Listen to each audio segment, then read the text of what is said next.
Bible time, and in our Bible lesson for today, we're gonna learn about two prophets of God. First one is Elijah, which I told you in the lesson before. Next is Elijah's companions, Elisha. In the books of Kings, there are two prophets. It is Elijah and Elisha.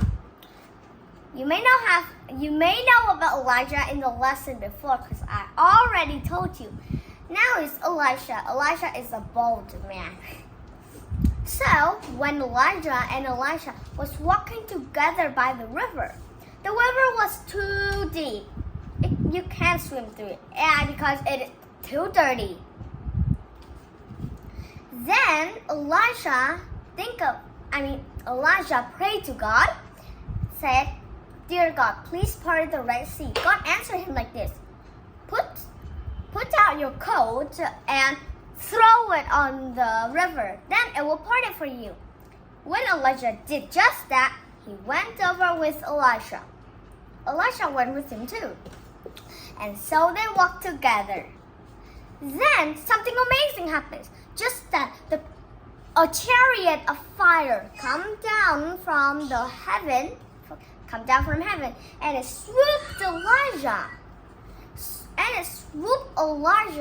into the chariot. Then it rolled off up to heaven.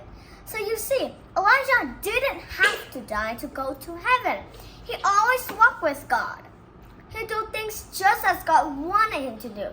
Even though it was hard, Queen Jezebel, King Ahab was after him, Elijah still loved God, and God bringing Elijah to heaven.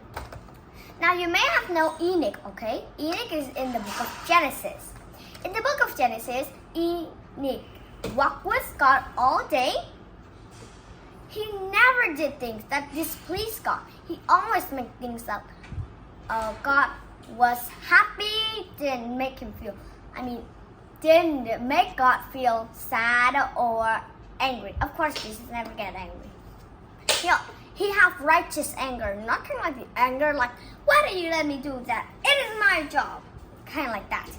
Jesus have righteous anger. And today, I will explain to you about righteous anger too. Do you know what righteous anger means? Righteous anger means that we get angry, but it is in God's way. Do you know that Jesus when the time he was here on earth, he comes down from heaven to die.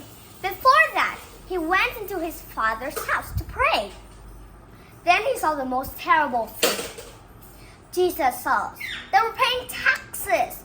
They were paying animals. That was not the right place to do it.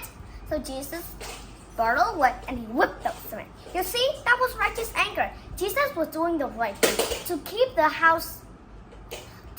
the holy house clean from sins. Not the place with paying taxes where animals was run over. So that is righteous anger. Do you have righteous anger? Righteous anger is really, really good, and it will help to please God. So if you want to read more about Elijah and Elisha in the book of Kings, find out in the Bible.